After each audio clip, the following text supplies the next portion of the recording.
నమస్కారం. అమరావతి న్యూస్ కి స్వాగతం. యోగా మన జీవితంలో భాగం కావాలని ముఖ్యమంత్రి చంద్రబాబు అన్నారు. యోగాంధ్రపై ఏర్పాటు చేసిన మీడియా సమావేశంలో సీఎం మాట్లాడారు. రాష్ట్రమంతా ఆఫ్లైన్, ఆన్లైన్ లో శిక్షణ కార్యక్రమాలు ఏర్పాటు చేసినట్లు చెప్పారు. 9వ తరగతి నుంచి విద్యార్థులు యోగా చేయాలన్నారు. భవిష్యత్తులో ఆఫ్లైన్, ఆన్లైన్ శిక్షణ కోర్సులు నిర్వహించనున్నట్లు చెప్పారు. మార్చి నెల 21 నుంచి ఈ నెల 21 వరకు యోగా కార్యక్రమాలు నిర్వహిస్తున్నాం. యోగాంధ్ర కోసం 2 కోట్ల మందిని టార్గెట్ పెట్టుకుంటే లక్ష్యానికి మించి 2.39 కోట్ల మంది రిజిస్ట్రేషన్ చేసుకున్నారు. 2600 మంది మాస్టర్ ట్రైనర్లను నియమించాలనుకుంటే 5451 మంది వచ్చారు. యోగా దినోత్సవం ఘనంగా నిర్వహించుకోవాలి. ఎల్లుండి రాష్ట్రంలో 1.30 లక్షల ప్రాంతాల్లో యోగా కార్యక్రమాలు జరుగుతాయి. ప్రపంచమంతా 8 లక్షల ప్రాంతాల్లో యోగా డేలో పాల్గొంటారని సీఎం చంద్రబాబు తెలిపారు. ఈరోజు ఫిట్నెస్ ఇవన్నీ మాట్లాడుతున్నాం.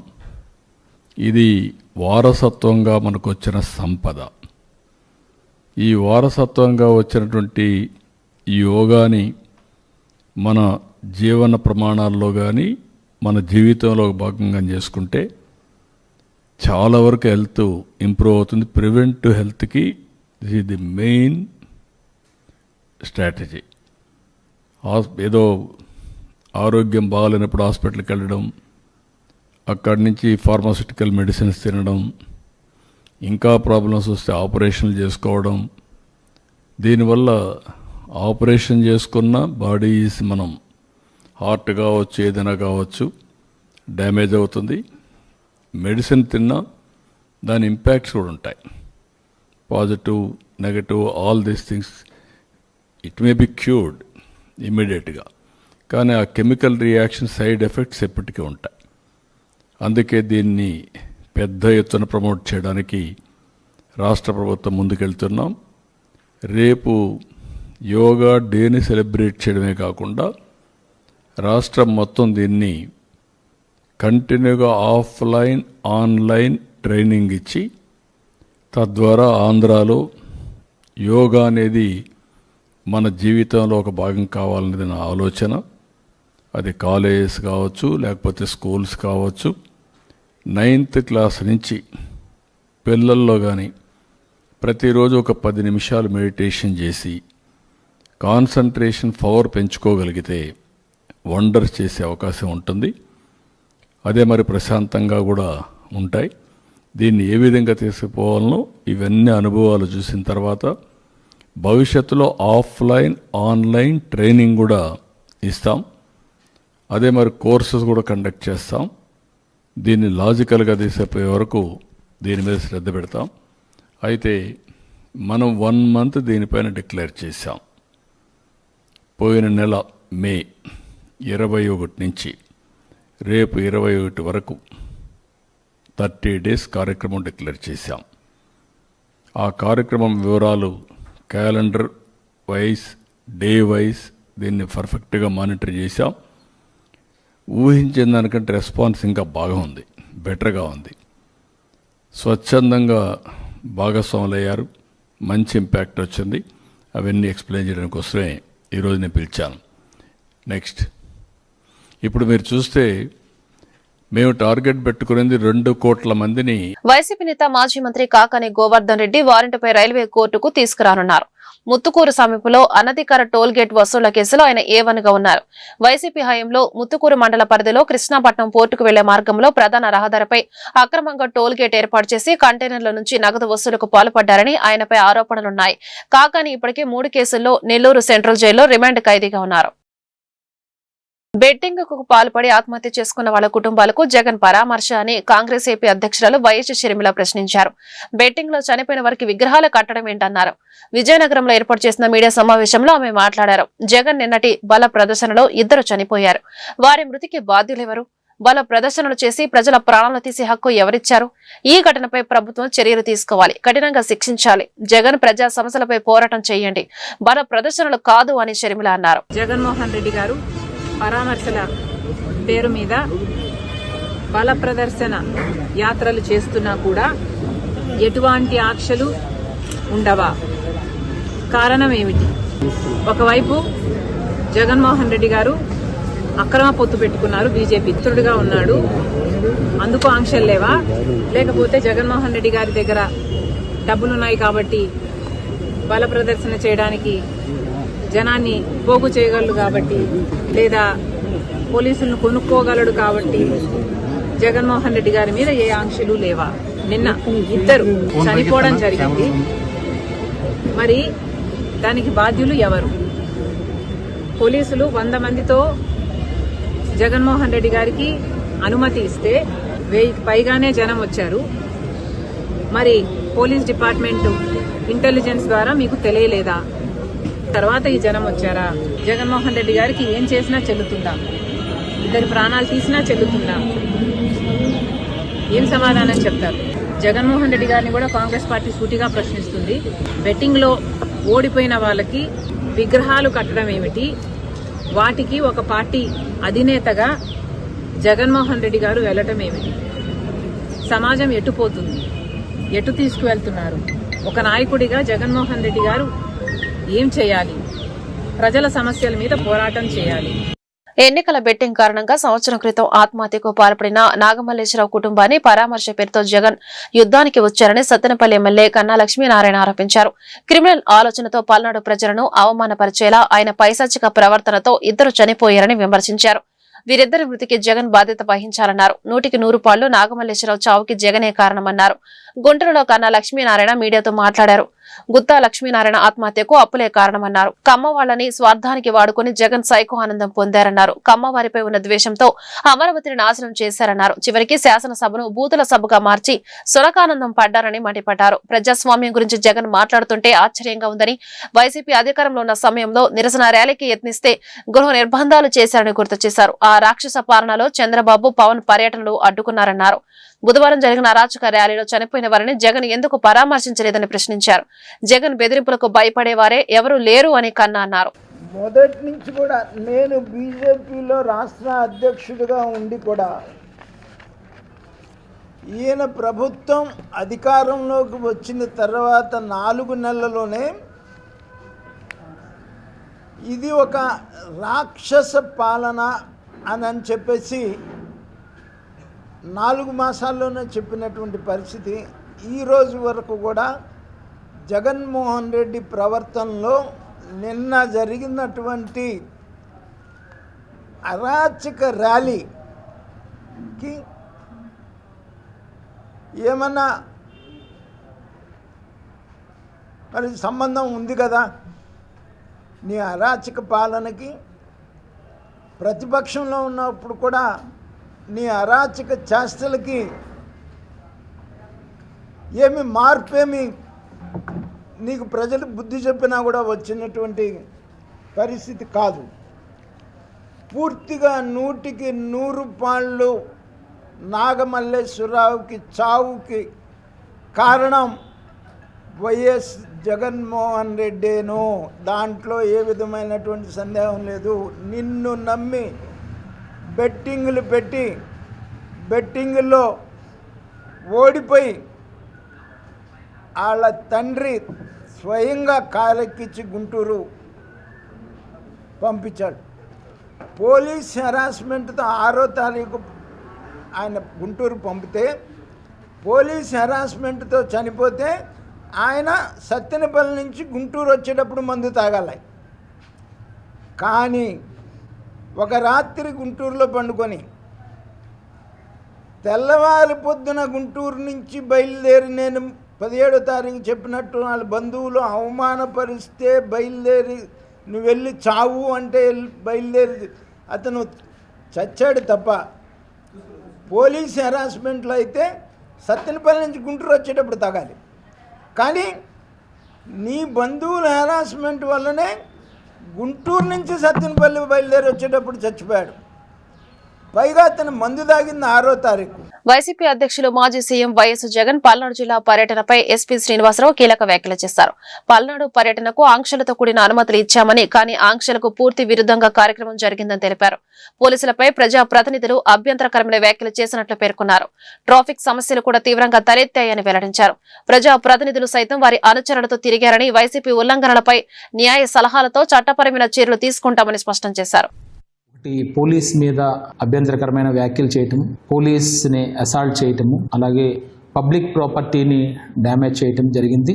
తీవ్రమైనటువంటి ట్రాఫిక్ ఇబ్బంది సామాన్య ప్రజలకు కలగడం జరిగింది. ఎటువంటి డీజేలకు కూడా పర్మిషన్ లేదు, వాటిని కూడా పెట్టడం, అన్నెసరీగా 2-వీలర్ బైక్స్ని తీసుకొచ్చి ట్రాఫిక్ నియంత్రణ ఉల్లంఘిస్తూ వితౌట్ ఎనీ సైలెన్సర్స్ వాళ్ళు ఇష్టం వచ్చినట్టుగా చేయడం జరిగింది. అట్లాగే కొంతమంది ప్రజాప్రతినిధులు అటు ఇటు కూడా వాళ్ళు జనాన్ని వేసుకుని తిరగడము అది చేయడం జరిగింది. ఏవేవైతే వైలేషన్స్ చేస్తున్నారో పూర్తి వైలేషన్స్ అన్నీ కనబడుతున్నాయి దాంట్లో. ఆ వైలేషన్స్ అన్నిటినీ కూడా గమనించి వాటి మీద న్యాయపరమైనటువంటి సలహాలు తీసుకుని చట్టపరంగా ఏమైతే చర్యలు తీసుకోవాలో ఆ చర్యలను వారందరి మీద తీసుకోవడం జరుగుతుంది. వైఎస్ జగన్ గురువారం పాల్నాడులో పర్యటించిన విషయం తెలిసిందే. ఈ క్రమంలో నిబంధనలను ఉల్లంఘించిన వైసీపీ కార్యకర్తలు హల్చల్ చేశారు. రెచ్చగొట్టే వేకలతో ప్లకార్డులు ప్రదర్శించారు. ఆ పార్టీకి చెందిన ఓ కార్యకర్తను పోలీసులు అదుపులోకి తీసుకున్నారు. తాజాగా దీనిపై జగన్ స్పందించారు. వైసీపీ ర్యాలీలో కార్యకర్తల ప్లకార్డులను సమర్థించారు. లా అండ్ ఆర్డర్ సమస్యలు ఎవరు క్రియేట్ చేస్తున్నారు స్వామి? నేను వెళ్తాను, కలుస్తాను, వస్తున్నాను. రైతులను కలిసి వారి సమస్యలను లేవనెత్తాను. ప్రతిపక్ష నాయకుడిగా నేను చేయాల్సిన ధర్మం చేశా. నా కార్యక్రమాలను మీరు అడ్డుకుంటున్నారు. నేను హాజరయ్యే కార్యక్రమాలకు జనాలు వస్తుంటే మీకెందుకు బాధ? మిమ్మల్ని చూడటానికి ఎవరు రావడం లేదంటే మీరు చేసిన పనులు అలా ఉన్నాయి. మా ప్రభుత్వంలో మేం చెప్పిన మాట నిలబెట్టుకున్నాం. ప్రతి ఒక్కరికి మా పైన, మా పార్టీ పైన ప్రేమ ఎక్కువైంది. అందుకే నేను ఎక్కడికి వెళ్ళినా నా అభిమానులు పార్టీ వాళ్ళు వస్తున్నారు. ప్రతి ఒక్కరిపైన అభాండాలు వేయటం అలవాటైంది. నేను వెళ్లేదాకా ఆయన రైతు సమస్యలను ఎందుకు ప్రస్తావించలేదు? మీరు స్పందించడం లేదు కాబట్టి నేను వెళ్లాల్సి వస్తుంది. గంగమ్మ తల్లి జాతరలో పొట్టేళ్ల తలను నరికినట్లు నరికేస్తా అని పోస్టర్ పెట్టారు. అది పుష్ప సినిమా డైలాగ్. అది పోస్టర్లో పెట్టిన తప్పేనా? మనం ప్రజాస్వామ్యంలోనే ఉన్నామా? పుష్పలో ఫోటోలు పెట్టినా గడ్డం చేతితో రుద్దుకున్న తప్పేనా? ఆ పోస్టర్ పట్టుకున్న వ్యక్తికి టీడీపీ సభ్యత్వం కూడా ఉందంట. టీడీపీ సానుభూతి పరుడు కూడా చంద్రబాబుపై కోపంతో మారాడని సంతోషపడదాం. టీడీపీని రప్పా రప్పా కోసేస్తా అని అంటున్నాడని ఆనందపడదాం. పథకాలు ఎగరగొడుతున్నారని కోపం ఉందేమో అని వైఎస్ జగన్ అన్నారు. రప్పా రప్పా నరికేస్తాం. అదే పోస్టరా? అదే సినిమా డైలాగ్ అనుకుంటా స్వామి. యా cinema dialogue? Pushpa 2 sir. Pushpa cinema dialogue అది.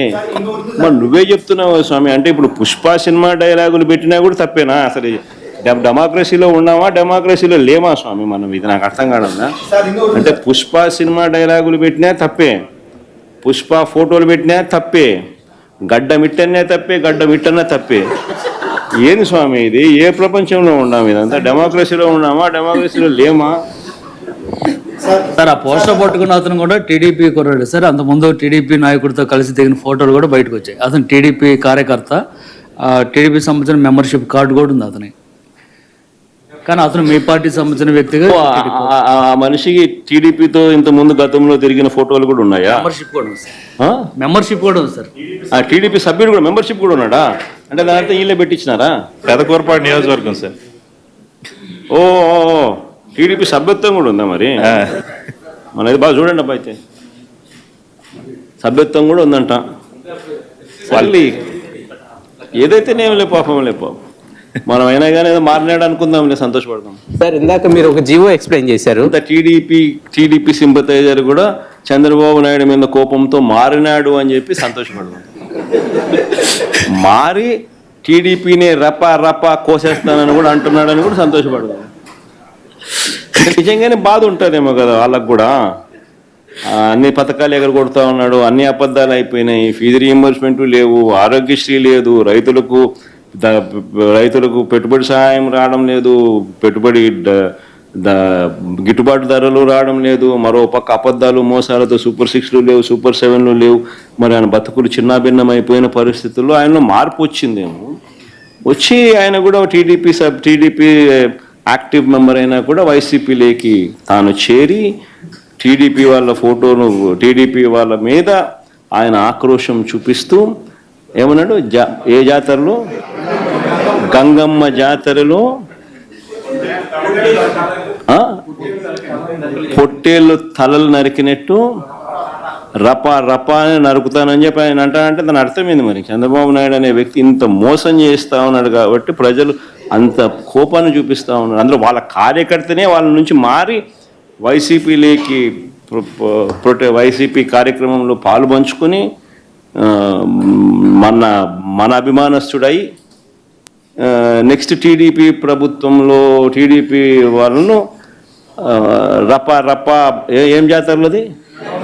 గంగమ్మ జాతరలో ఏం పొట్టేలు తల నరికినట్ట రప్ప రప్ప నరుకుతాను, మంచిది కదా. తిరుమలలో భక్తులను ఒక ప్రాంతం నుంచి మరో ప్రాంతానికి చేరవేసేందుకు ఏపీఎస్ఆర్టీసీ బస్సుల ద్వారా ఉచిత సర్వీసులను అందుబాటులోకి తీసుకొచ్చినట్లు తిరుమల తిరుపతి దేవస్థానం అదనపు ఈవోసీ హెచ్ వెంకయ్య చౌదరి తెలిపారు. తిరుమలలోని అశ్విని ఆసుపత్రి సర్కిల్ వద్ద గురువారం ఆయన జెండా ఊపి బస్సులను ప్రారంభించారు. ఈ సందర్భంగా వెంకయ్య చౌదరి మాట్లాడుతూ తిరుమలలో భక్తుల నుంచి ప్రైవేటు వాహనాల వారు అధికంగా డబ్బులు వసూలు చేయడాన్ని అరికట్టేందుకు, కాలుష్యాన్ని నియంత్రించేందుకు బస్సులను ఉచితంగా తిప్పాలని ఏపీఎస్ఆర్టీసీని కోరినట్లు తెలిపారు. సానుకూలంగా స్పందించిన ఆర్టీసీ యాజమాన్యం తిరుమలలో బస్సులను ఉచితంగా నడిపేందుకు ముందుకు రావడం హర్షించదగ్గ విషయమన్నారు. ఇందుకు ఆర్టీసీ యాజమాన్యానికి కృతజ్ఞతలు తెలిపారు. ఏపీఎస్ఆర్టీసీ వాళ్ళు 20 బస్సుల్ని, ఎలక్ట్రానిక్ వెహికల్ బస్సెస్ ని తిరుమల తిరుపతిలో రెగ్యులర్ గా రన్ చేసే వెహికల్ ని తిరుమల లోపల కూడా రన్ చేయడానికి డిసైడ్ అయ్యారు. దీనివల్ల మనకి తిరుమల లోపల ఇంటర్నల్ గా దాదాపు 80 ట్రిప్పులు రెగ్యులర్ గా అడిషనల్ గా యాడ్ అవుతాయి. తిరుమల బస్సులు మీ అందరికీ తెలుసు, భక్తుల ప్రయోజనాల కోసం ఉచితంగా రన్ చేస్తాం. ఏపీఎస్ఆర్టీసీ రన్ చేసే వాటి వల్ల కూడా ఫ్రీ ఆఫ్ కాస్ట్ తోటి చేయడం వల్ల అడిషనల్ గా టైం 8 నిమిషాలు కూడా వెయిట్ చేయకుండా 5 to 6 మినిట్స్లో భక్తులకి ఉచిత బస్సు, అది టీటీడీ బస్ అయినా కావచ్చు, లేకపోతే ఏపీఎస్ఆర్టీసీ బస్ అయినా కావచ్చు, అది అదనంగా వాళ్ళకి ఫెసిలిటీ ఎక్స్టెండ్ చేయడం జరిగింది. మొత్తం తిరుమలలో కూడా పిలిగ్రిమ్స్ ఒక ప్లేస్ నుంచి ఇంకొక ప్లేస్కి ఎక్కడికి వెళ్ళాలా కానీ వాళ్ళకి ఇబ్బంది లేకుండా ఉంటుంది. ఏపీఎస్ఆర్టీసీ వాళ్ళకి స్పెషల్ గా భావి భారత ప్రధానిగా రాహుల్ గాంధీని చూడాలని ప్రజలందరూ కోరుకుంటున్నారని గుంటూరు డీసీసీ అధ్యక్షులు చిలక విజయ్ కుమార్ తెలిపారు. దేశం ప్రమాదంలో ఉన్నప్పుడు ప్రతిసారి రాహుల్ గాంధీ అమూల్యమైన సలహాలు అందిస్తే బీజేపీ అవహేళన చేసిందని మండిపడ్డారు. దేశ సంపదను రిలయన్స్ ఆదానికి ఎన్డీఏ ప్రభుత్వం దోచిపెడుతోందని ఆరోపించారు. గుంటూరు జిల్లా కాంగ్రెస్ పార్టీ కార్యాలయంలో గురువారం రాహుల్ గాంధీ జన్మదిన వేడుకలు ఘనంగా జరిగాయి. ఈ సందర్భంగా ఏర్పాటు చేసిన బర్త్డే కేక్ ను కాంగ్రెస్ నేతలతో కలిసి ఆయన కట్ చేశారు. ఈ మేరకు మాజీ ఎమ్మెల్యే లింగంశెట్టి ఈశ్వరరావుతో కలిసి చిలక విజయ్ కుమార్ మీడియాతో మాట్లాడారు. రాహుల్ గాంధీకి జన్మదిన శుభాకాంక్షలు తెలిపారు. రానున్న కాలం కాంగ్రెస్ దేనని స్పష్టం చేశారు. పెద్ద నోట్ల రద్దు ఒక స్కామ్ అని, భారత్ పాక్ యుద్ధం కూడా ఒక డ్రామా అని మండిపడ్డారు. ముఖ్యంగా చూసుకుంటా ఉంటే ఒక సమస్య మీద పోరాడితే పలానా సమస్య మీద పలానా వ్యక్తి పోరాడాడు, అది ఒక అద్భుతం అని చెప్పుకోవచ్చు. కానీ గత 11 సంవత్సరాల బీజేపీ ప్రభుత్వ పాలనలో ఈ దేశంలో ఏం జరుగుతూ ఉందో మనమందరం చూస్తూనే ఉన్నాం. మనం ఏ రంగాల్లో ఉన్నా, మీడియాలో ఉన్నా, రాజకీయాల్లో ఉన్నా, వ్యాపారాల్లో ఉన్నా, విద్యా వ్యవస్థలో ఉన్నా, ఏ రంగాల్లో ఉన్నా కూడా ప్రతి వ్యక్తి ఈ దేశంలో ఏం జరుగుతూ ఉందో గమనిస్తూ ఉన్నాడు. ముఖ్యంగా చూసుకుంటే రాహుల్ గాంధీ గారు లేవనెత్తిన ప్రతి ప్రశ్నని బీజేపీ ముందు అవహేళన చేసింది. వారికి ఉన్నటువంటి శక్తియుక్తులతో, వారి దగ్గర ఉన్నటువంటి ధనంతో, వారి దగ్గర ఉన్నటువంటి రాజ్యాంగబద్ధమైనటువంటి వ్యవస్థలను వారి గుప్పెట పెట్టుకొని రాహుల్ గాంధీ గారు ఏ ప్రశ్న అయితే ఈ దేశంలో లేవనెత్తుతాడో ఆ ప్రశ్నను ముందు ప్రజల్లోకి రానివ్వకుండా అవహేళన చేసింది. కానీ చివరికి రాహుల్ గాంధీ గారు చెప్పిందే ఈ దేశం నిజమని ఒప్పుకుంది. దానికి అనేక రకాల ఉదాహరణలు ఉన్నాయి. మచ్చుకు ఒక 2-3 మీకు ఒకసారి గుర్తు చేస్తాను. కరోనా అనే మహమ్మారి ప్రపంచంలో విచ్చలవిడి స్వైర విహారం చేస్తూ ఉంది. దానివల్ల ప్రజల ప్రాణాలు కోల్పోతూ ఉన్నాయి, వారి ఆర్థిక స్థితిగతులు పాడవుతూ ఉన్నాయి. ఈ దేశం చాలా జాగ్రత్తగా ఉండాలి, అతిపెద్ద భారతదేశం మంది, ముందుగా అంతర్జాతీయ విమానాశ్రయాలు, హార్బర్లు ఇవన్నీ క్లోజ్ చేయండి అని రాహుల్ గాంధీ గారు 200-250 మంది మీడియా వాళ్ళ ముందు క్లియర్గా ఒక నెల రోజుల ముందు చెప్తే ఆ వార్తను అవహేళన చేయించారు బీజేపీ వాళ్ళు. వాళ్ళకున్న ఐటీ సెల్ బలంతో చాలా పేపర్లో, న్యూస్ ఛానల్లో వాటిని రానివ్వలేదు, వాళ్ళని భయపెట్టి. చివరికి ఏం జరిగింది? అతి పవిత్రమని చెప్పే గంగా నదిలో శవాలు కుప్పలు తేలితే దిక్కులేదు. ఈ దేశంలో శవాల కుప్పలు తేలితే దిక్కులేదు. రాహుల్ గాంధీ గారు ముందే చెప్పాడు, ఆ రోజు అవహేళన చేశారే, చివరికి అదే జరిగింది కదా. పెద్ద నోట్ల రద్దు ఒక పెద్ద భారీ స్కామ్. ఈ ప్రపంచ చరిత్రలోనే బీజేపీ ఈ భారతదేశంలో శుభాకాంక్షలు తెలియపరుస్తూ వారు దేశ ప్రధాని కావాలని చెప్పే కోరిక మా అందరికీ ఉంది. వారు అవుతారని చెప్పేది నమ్మకం, విశ్వాసం మాకుంది. వారు అవుతే కానీ ఈ దేశానికి ప్రజాస్వామ్యం, సోషలిజం, సెక్యులరిజం సిద్ధాంతంతో దేశం ఉండదు. కాంగ్రెస్ పార్టీ ప్రజాస్వామ్యం, సోషలిజం, సెక్యులరిజం సిద్ధాంతంతో ఏర్పడిన పార్టీ. ఆ పార్టీ దేశాన్ని అనేక సంవత్సరాలు పరిపాలించి అనేక రంగాల్లో డెవలప్ చేసి పంచవర్ష ప్రణాళిక ద్వారా నెహ్రూ గారు కానీ, మరి ఇరిగేషన్ కానీ, ఎలక్ట్రిసిటీ కానీ, వైద్యం కానీ, విద్య కానీ అనేక రకాలుగా అన్ని రంగాల్లో ఒక స్థితి తీసుకొచ్చింది కాంగ్రెస్ పార్టీ. ఇవాళ పాలకులు చేసింది లేదు, ప్రగల్భాలు ఎక్కువైంది. అదేవిధంగా ప్రపంచ శాంతి కోసం చెప్పని నెహ్రూ గారు 4 దేశాలతో కలిసి అలీనోద్యమాన్ని పెట్టారు. ఇందిరాగాంధీ గారు వచ్చిన తర్వాత 130 దేశాలని మన దేశంలో కూర్చోబెట్టి ఇరాన్, ఇరాక్ ఇద్దరు తన్నుకున్నా కూడా మన దేశానికి వచ్చేవారు ఇద్దరు కూర్చున్నారు. ఆ విధంగా యుద్ధం రాకుండా ప్రపంచ శాంతి కోసం ఎప్పటికప్పుడు అలర్ట్గా ఉండి భారతదేశం ఓ పెద్దన్న పాత్ర ప్రపంచాన్ని పోషించేది. అలాంటి పాత్ర ఇవాళ లేదు. ఎవడు కూడా ప్రపంచంలో కూడా ఉన్నారు. అమెరికా కూడా ఏమాట తెలియదు, మోడీ ఏం చేస్తాడో తెలియదు, సింధూరు అంటాడు, అరగంటకు మాట్లాడతాడు. అయోమయంగా ఇవాళ ప్రపంచాన్ని కూడా ఉంచిన విషయం మనకు తెలుసు. ఇందిరాగాంధీ గారు రోజున మరి పాకిస్తాన్ మీద మరి జరుగుతున్న బంగ్లాదేశ్లో జరుగుతున్న కార్యక్రమాలు, గాంధీ చౌక్ మన దేశానికి రావటం, వాళ్ళందరూ తీసుకునే శక్తి పాకిస్తాన్ లేకపోవటం, అప్పుడు వారు ప్రకటించి ప్రపంచ దేశాలు చెప్పి వారు ప్రకటించింది. బంగ్లాదేశ్ వేరు చేసింది. పాకిస్తాన్ లాహోర్ దాకా పోయింది. ఆక్రమించుకుంటాం, వాళ్ళకి తిండి పెట్టాలి మనం, ఎందుకని వదిలేసింది. ఆ విధంగా భిక్ష ఇచ్చాం మనం పాకిస్తాన్కి. ఆ రోజున ఇందిరాగాంధీ భిక్ష ఇచ్చా, పాకిస్తాన్ ఉంది. అలాంటి భిక్ష పాకిస్తాన్తో ఏదో పోరాడాను, ఏదో సింధూరు అని చెప్పి ఊరి ప్రగల్భాలతో దానికి పెద్ద ఎత్తున ప్రచారం, ఊరేగింపులు, దీపాలు పట్టుకు అంతా అయోమయంగా ఉంది. కాంగ్రెస్ పార్టీ చేసింది ఈ దేశానికి కానీ ప్రపంచానికి కానీ మరులేని నెహ్రూ కుటుంబం కానీ, నెహ్రూ గారు కానీ, ఇందిరాగాంధీ గారు కానీ, రాజీవ్ గాంధీ గారని ప్రాణత్యాగం చేశారు. కార్యక్రమానికి అనగా భావి భారత ప్రధాని రాహుల్ గాంధీ గారి 54వ పుట్టినరోజు సందర్భంగా ఇచ్చేసినటువంటి పెద్దలందరికీ నమస్కారం. భారతదేశం ఇప్పుడు ఎదుర్కొంటున్నటువంటి సవాళ్ళు అన్నీ కూడా మనకు తెలిసినటువంటి విషయమే. భారతదేశం యొక్క ప్రజాస్వామ్య పరిరక్షణ కోసం, రాజ్యాంగ పరిరక్షణ కోసం రాహుల్ గాంధీ గారు చేస్తున్నటువంటి కృషి మనందరికీ తెలిసిందే. భారత్ జోడో యాత్ర స్టార్ట్ చేసి 4000 కిలోమీటర్ల పైగా కాశ్మీర్ నుంచి కన్యాకుమారి వరకు పాదయాత్ర చేసి భారతదేశంలో ఉన్నటువంటి భిన్న వర్గాల ప్రజలు ఎదుర్కొంటున్నటువంటి సమస్యల్ని మన దృష్టికి తీసుకొని వచ్చారు. ఆ కుటుంబం ఎంతో త్యాగనిరత కలిగినటువంటి కుటుంబం. జవహర్లాల్ నెహ్రూ గారే కాదు, వారికన్నా ముందు మోతీలాల్ నెహ్రూ గారి దగ్గర నుంచి స్వాతంత్ర సమర పోరాటంలో పాల్గొని మరి వారి తండ్రి రాజీవ్ కూటమి ప్రభుత్వం క్వారీ భూముల్లో వడ్డెరలకు సముచిత స్థానం కల్పించిందని ఆంధ్రప్రదేశ్ వడ్డెర వెల్ఫేర్ డెవలప్మెంట్ కార్పొరేషన్ చైర్మన్ మల్లె ఈశ్వరరావు తెలిపారు. క్వారీ భూముల్లో సొసైటీలకు ప్రాధాన్యత కల్పించినందుకు రుణపడి ఉన్నామని చెప్పారు. వడ్డెర కులాన్ని గుర్తించేది తెలుగుదేశం పార్టీ అని స్పష్టం చేశారు. గుంటూరు వడ్డెర కార్పొరేషన్ కార్యాలయంలో ఏర్పాటు చేసిన మీడియా సమావేశంలో ఆయన మాట్లాడుతూ బీసీల పక్షపాతైన చంద్రబాబు నాయుడు తొలుత వడ్డెర ఫెడరేషన్ ఏర్పాటు చేసి కార్పొరేషన్ గా మార్చారని గుర్తు చేశారు. సాధికార కమిటీల ద్వారా బలహీన వర్గాల అభ్యున్నతికి కృషి చేస్తున్నామని వివరించారు. జగన్ పాలనలో కులవృత్తులు నిర్వీర్యం అయ్యాయని ఆరోపించారు. తల్లికి వందనం కార్యక్రమంపై వైసీపీ బురద జల్లుతోందని మండిపడ్డారు. వడ్డెర సంక్షేమం అభివృద్ధి లక్ష్యంగా చంద్రబాబు పాలన సాగిస్తున్నారని వెల్లడించారు. ఈ కార్యక్రమంలో బీసీ నాయకులు చంద్రగిరి బాబు, గోగుల రామలక్ష్మణుడు పాల్గొన్నారు. మీడియా మిత్రులు నమస్కారాలు తెలియజేస్తున్నాం.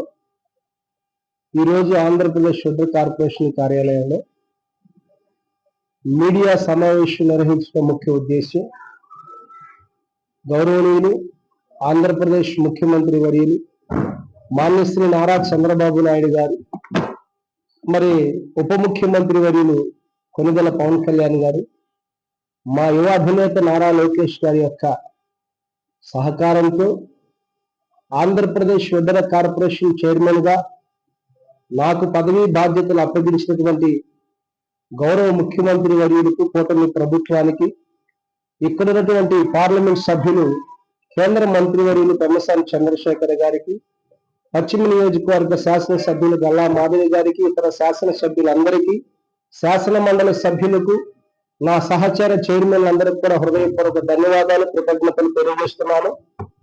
ముఖ్యంగా బడుగు బలహీన వర్గాలలో నిరంతరము శ్రమిస్తున్నటువంటి కమ్యూనిటీ మా వడ్డెర కమ్యూనిటీ. వారి వృత్తులలో మరి రోడ్ల పనుల్లో కూడా ఎదుర్కొంటూ శ్రమ జీవనాన్ని ఆధారం చేసుకుని శ్రమిస్తున్నటువంటి కమ్యూనిటీ జాతి ఒడ్డెర జాతి. మరి ఇలాంటి కష్టజీవులైన ఒడ్డెర్లను గుర్తించినటువంటి చరిత్ర కలిగిన ఏకైక నాయకుడు మన యుగ పురుషుడు స్వర్గీయ నందమూరి తారక రామారావు గారు. రామారావు గారు 83లో పార్టీ పెట్టిన తదుపరి నిజంగా బీసీలకు ఒక రాజ్యాధికారం వచ్చింది. ఈరోజు ఎన్నో బీసీ కులాలు రాజ్యాధికారంగా సంక్షేమ పరంగా ఉన్నారు అంటే దానికి ఒక పునాది వేసినటువంటి ఆ మహానాయకుడు ఎన్టీ రామారావు గారు. వారి యొక్క ఆశయాలను, వారి సిద్ధాంతాలను, అలాగే ఆంధ్రప్రదేశ్ రాష్ట్ర ప్రజానికానికి, యావత్తు తెలుగు ప్రజల కొరకు సంక్షేమం, అభివృద్ధి రెండు కళ్ళుగా మరి తెలుగుదేశం పార్టీకి ఒక ఉన్నతమైనటువంటి కీర్తి తెచ్చినటువంటి గొప్ప నాయకుడు నారా చంద్రబాబు నాయుడు గారు. బాబు గారు అంటేనే అభివృద్ధి, బాబు గారు అంటేనే సంక్షేమం. ఎందుకంటే రాష్ట్ర విభజన తర్వాత భయంకరంగా ఎక్కడా కూడా ఆంధ్రప్రదేశ్ అని చెప్పుకోవడానికి లేని పరిస్థితుల్లో రాష్ట్రం విడిపోయింది. అలాంటి రాష్ట్రాన్ని ఒక ఘాట్లో పెట్టి రాజధాని నిర్మాణం చేసి తెలుగు ప్రజల ఆత్మ గౌరవాన్ని యావత్తు భారతదేశంలో కుట్రలు కుతంత్రాలు గత ప్రభుత్వ నైజం అయితే సంక్షేమం, అభివృద్ధి నేటి కూటమి ప్రభుత్వ నైజం అని ఎమ్మెల్యే మహమ్మద్ నజీర్ అన్నారు. గుంటూరు తూర్పు నియోజకవర్గంలోని శ్రీనగర్ ప్రాంతంలో పలు అభివృద్ధి కార్యక్రమాలకు శంకుస్థాపన చేశారు. ఈ కార్యక్రమంలో నగర mayor Kovelamudi Ravindra, deputy mayor Shaik Sajila, స్థానిక కూటమి నాయకులు పాల్గొన్నారు. ఈ సందర్భంగా ఎమ్మెల్యే మీడియాతో మాట్లాడుతూ ఆంధ్రప్రదేశ్ లో రాష్ట్రంలో శవ రాజకీయాలు చేస్తున్న జగన్మోహన్ రెడ్డిని చూసి ప్రజలు చీదరించుకుంటున్నారని అన్నారు. చంద్రబాబు నాయకత్వంలో గుంటూరు నగరంలోని ప్రతి వాడవాడలో అభివృద్ధి పరిగెడుతోందని అన్నారు. శానిటేషన్, డ్రైనేజీ నిర్మాణాన్ని మెరుగుపరుచుకుంటూ అభివృద్ధి ప్రణాళికను సిద్ధం చేసుకుని కూటమి ప్రభుత్వం ముందుకు వెళ్తోందని అన్నారు. గత ప్రభుత్వ హయాంలో శ్రీనగర్ ప్రాంతం అభివృద్ధిని గాలికి వదిలేశారని, కూటమి ప్రభుత్వం ఈ ప్రాంతాన్ని 25 కోట్ల రూపాయల వ్యయంతో అభివృద్ధి చేస్తున్నామని చెప్పారు. స్థానిక సంస్థలను బలోపేతం చేసే విధంగా వాటి నిధులను వాటికే వినియోగించే విధంగా ముఖ్యమంత్రి తీసుకున్న నిర్ణయంలో భాగంగా నగరంలోని వాడవాడను అభివృద్ధి చేస్తున్నామని చెప్పారు. పెరిగిన పరిపాలనతో పాటు ప్రజలకు కావలసిన మౌలిక వసతులను ఏర్పాటు చేయడంలో కూటమి ప్రభుత్వం ఉందని చెప్పారు.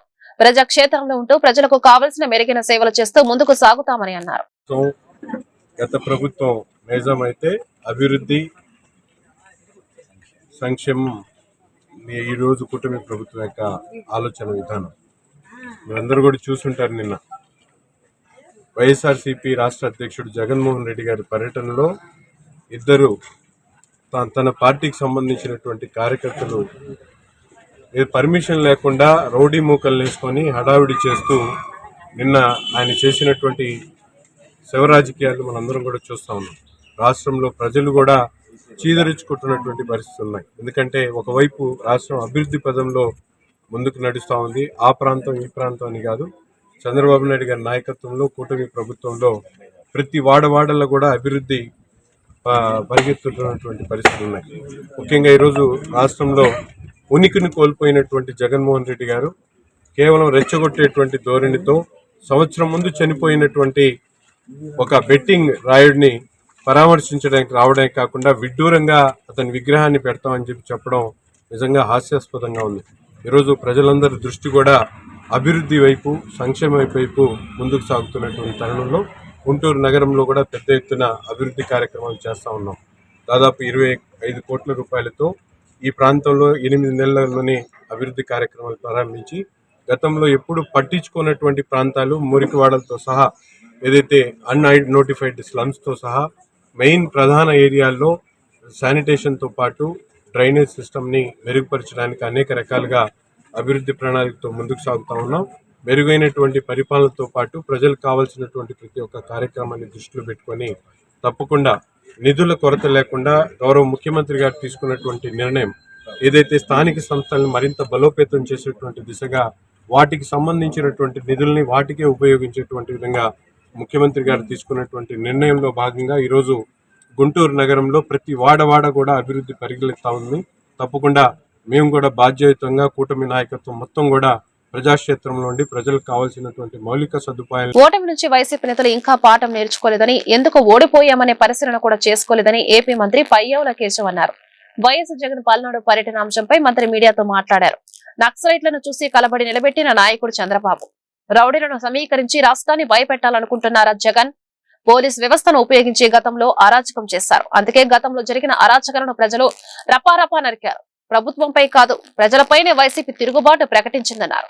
రప్పా అని ఎవరిని నరుకుతారు? ప్రజలనా? ఏడాది కిందట చనిపోయిన వ్యక్తి కుటుంబానికి ఇప్పుడు పరామర్శ పర్యటనలో ఇద్దరు చనిపోతే పరామర్శించలేదే అని నిలదీశారు. సొంత బాబాయి కుటుంబాన్ని జగన్ ఎందుకు పరామర్శించలేదని పయ్యేవులో ప్రశ్నించారు. మీ గవర్నమెంట్లో మీరున్నటువంటి టైంలో మీరు పెట్టినటువంటి కేసులే కదా. ఏం మెసేజ్ ఇచ్చారు సమాజానికి? దాని తర్వాత పొదిల్లో రైతుల పేరు చెప్పి మీరు చేసినటువంటి అరాచకం ఏంటి? మహిళల మీద మీరు సృష్టించినటువంటి తీవ్రమైనటువంటి దాడులు ఏ రకంగా ఉన్నాయి? ఇక నిన్నటికి నిన్న నాగమల్లేశ్వరరావు గారి పేరు మీద చనిపోయిన సంవత్సరం తర్వాత విగ్రహ ప్రతిష్ఠ కోసం మీరు ఏదో కనీసం బండాపి నిలబడి వాళ్ళ పరిస్థితి ఏందని పలకరించావా? కర్కశ హృదయం మీది. ఒక్క సెకండ్ కూడా ఎవరు మీ వాళ్ళు ఆపలా. అతను కింద పడితే ఎత్తి అతను ఆడ రోడ్ డివైడర్ మీద పడేసి వెళ్ళిపోయారు. మళ్ళీ మా ప్రభుత్వం అతను 108 సర్వీసెస్ పంపించి హాస్పిటల్కి చేర్చింది, కానీ ప్రాణం పోయింది. ఇద్దరు ప్రాణం పోతే కనీసం వాళ్ళని ఏంటి అనేటువంటి పరామర్శించేటువంటి ఓపిక లేదు. కానీ సంవత్సర క్రితం చనిపోయినటువంటి అదేంటి మళ్ళీ మా పాపం అంట. పోలీసులు బెదిరించారంట. ఎవరయ్యా గవర్నమెంట్లో ఉన్నది ఆ రోజున? ఎఫ్ఐఆర్ పెట్టిన రోజున గవర్నమెంట్లో ఉన్నది ఎవరు? జగన్మోహన్ రెడ్డి గారు. ద ఎఫ్ఐఆర్ కాపీ ఇది. 5 జగన్మోహన్ రెడ్డి గారే ఆపద్ధర్మ ముఖ్యమంత్రి. కౌంటింగ్ రోజు, కౌంటింగ్ తర్వాత రోజు జరిగినటువంటి సంఘటనలు ఇవన్నీ కూడా. బెట్టింగ్ కట్టాడు, బెట్టింగ్లో డబ్బులు ఊర్లో వాళ్ళందరూ వచ్చి ఆయన మీద తిరుగుబాటు ఏదో చేస్తే ఒకరు మీద ఒకరు పోయి పోలీస్ స్టేషన్లో కంప్లైంట్లు ఇచ్చుకున్నారు. మీ ప్రభుత్వంలో నువ్వు ముఖ్యమంత్రిగా ఉండగా జరిగినటువంటి సంఘటనలకి మేం బాధ్యులమా? మాకేం సంబంధం? నీకు అంత సంవత్సరం తర్వాత విగ్రహాన్ని పెట్టి ప్రేమను కనపరుస్తూ ఉన్నావు. మరి సొంత బాబాయ్ కుటుంబాన్ని పరామర్శించలేకపోయావు. 5 ఏళ్ళు 6 ఏళ్ళు అయిపోయినా. బాబాయ్ కూడా ఓ విగ్రహాన్ని పెట్టించుండొచ్చు కదా. విగ్రహాల పేరుతో పర్యటనలు చేసినటువంటి చరిత్ర మనకు ఉంది కదా. ఈ రాష్ట్రం మొత్తం మీద విగ్రహాలు పెట్టే పేరుతో రాజకీయం చేసినటువంటి చరిత్ర మనకున్నప్పుడు మరి ఆ సొంత బాసింది ఆయనకు కూడా విగ్రహాన్ని పెట్టి ఉండాల్సింది. మీ ఆలోచనల్ని ఆ వేదిక ద్వారా ప్రజలతో పంచుకో ఉండాల్సింది. మీ ఆ బాబాయ్ పట్ల, బాబాయ్ కుటుంబం పట్ల, ఆ సంఘటన పట్ల మీ అనుభవాలు ఏంటి, మీ ఆలోచనలు ఏంటి అని. ఈరోజు ఈ వార్తలు ఇంతటితో సమాప్తం. నమస్కారం.